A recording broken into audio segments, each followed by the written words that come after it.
શિક્ષકોની ભરતી કરો, ભરતી કરો, ભરતી કરો।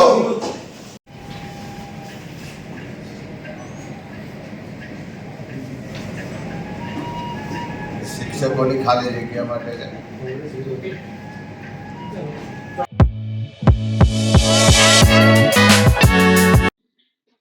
વિધાનસભાનું સત્ર ચાલી રહ્યું છે ત્યારે ગુજરાત કોંગ્રેસ દ્વારા વિધાનસભાની બહાર પ્રદર્શન કરવામાં આવ્યું હતું, જેમાં શિક્ષકોની ભરતીને લઈને કોંગ્રેસના ધારાસભ્ય દ્વારા જે પ્રશ્ન પૂછવામાં આવ્યો હતો જેને લઈને પ્રદર્શન કરવામાં આવ્યું હતું। 5મા નંબરે મારો એક પ્રશ્ન હતો। પ્રશ્નમાં મેં એવું પૂછ્યું હતું કે ગુજરાત રાજ્યની પ્રાથમિક શાળાઓમાં માત્ર એક શિક્ષકથી ચાલતી કેટલી શાળાઓ છે? એના જવાબમાં સરકારશ્રીએ 1606 શાળાઓ એવી છે ગુજરાતમાં કે જે માત્ર એક શિક્ષકથી ચાલે છે। ચર્ચા દરમિયાન બીજો પ્રશ્ન એ પૂછ્યો કે ભાઈ આ જે 1606 શાળાઓ છે એમાં વર્ગશાળા કેટલી છે અને મુખ્ય શાળા કેટલી છે? કારણ કે વર્ગશાળામાં 1 થી 4 ધોરણ હોય છે અને મુખ્ય શાળામાં 1 થી 8 ધોરણ હોય છે। તો મંત્રીશ્રીએ જવાબમાં આપ્યું છે કે મેં એક પણ વર્ગશાળા નથી। એનો મતલબ એ થાય કે 1606 મુખ્ય શાળા છે, એમાં 1 થી 8 ધોરણના વિદ્યાર્થીઓ ભણે છે, એ માત્ર એક શિક્ષકથી ભણે છે। એટલે તમે પરિસ્થિતિ સમજી શકો છો કે આ શિક્ષણની કેટલી હદે શિક્ષણની સ્તર કથળી ગયું છે। કારણ કે ભૂતકાળમાં શાળા પ્રવેશો દરમિયાન આપણા જે સિનિયર આઈએસ અધિકારી છોટાઉદેપુરની મુલાકાતે ગયેલા હતા અને એમણે પણ 3 પાનાનો રિપોર્ટ કર્યો હતો। એમાં એમણે સ્પષ્ટ જણાવ્યું હતું કે 8મું ધોરણ ભણતા વિદ્યાર્થીઓ પણ આખું વાક્ય વાંચી શકતા નથી ને વિરોધી શબ્દ કે સમાનાર્થી શબ્દ એ કોને કહેવાય એ પણ એમને ખબર પડતી નથી। સામાન્ય ગુણાકાર કે ભાગાકાર પણ કરી શકતા નથી। તો આ હદે પ્રાથમિક શિક્ષણનું સ્તર કથળ્યું હોય ને એમાં પણ નવાઈની વાત એ છે કે એક છોટાઉદેપુર જિલ્લો કે જ્યાં રિપોર્ટ કરવામાં આવેલો હતો કે સૌથી ખરાબ સ્થિતિ છોટાઉદેપુરની છે, એમાં 22% શાળાઓમાં એક જ શિક્ષક છે। બીજો એવો જિલ્લો છે દેવભૂમિ દ્વારકા, એમાં લગભગ 17% સ્કૂલોમાં એક જ શિક્ષક છે। અમે પ્રશ્નમાં એ પણ પૂછ્યું હતું કે આ જે ખાલી જગ્યાઓ છે એમાં 1 થી વધારે શિક્ષકોની ભરતી આપ ક્યારે કરશો? તો સરકારે એટલો અગાઉ જવાબ આપ્યો છે બને એટલી ઝડપથી। હવે બને એટલી ઝડપથીનો અર્થ શું થાય મને કોઈ સમજાવશો? બને એટલી ઝડપથી એટલે શું?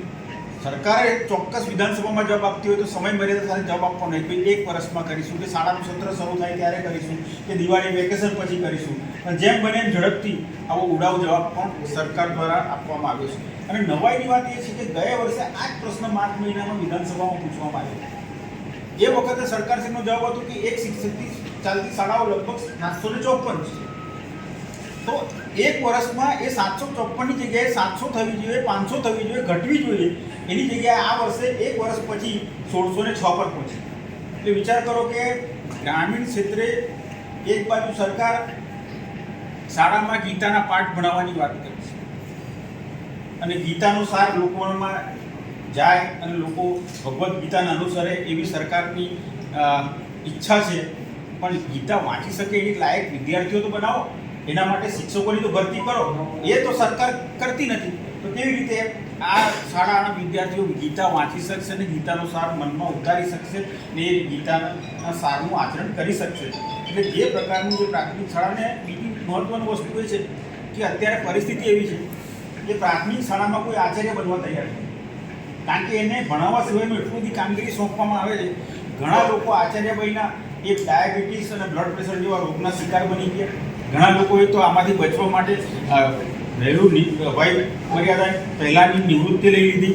આ પ્રકારનું વાતાવરણ આજે ગુજરાતમાં છે અને હમણાં જ સરકારે એક નવો ફતવો કાઢ્યો છે કે ગુજરાતની તમામ શાળાઓનું પાછલા 5 વર્ષનું ઓડિટ તમારે કરાવવાનું છે। તો ઓડિટ કરાવવા માટેની શાળાના આચાર્યની જવાબદારી સોંપવામાં આવી છે। પ્રાથમિક શાળામાં જે સીઆરસી અને ટીઆરસી છે એ કોન્ટ્રાક્ટર બની ગયા।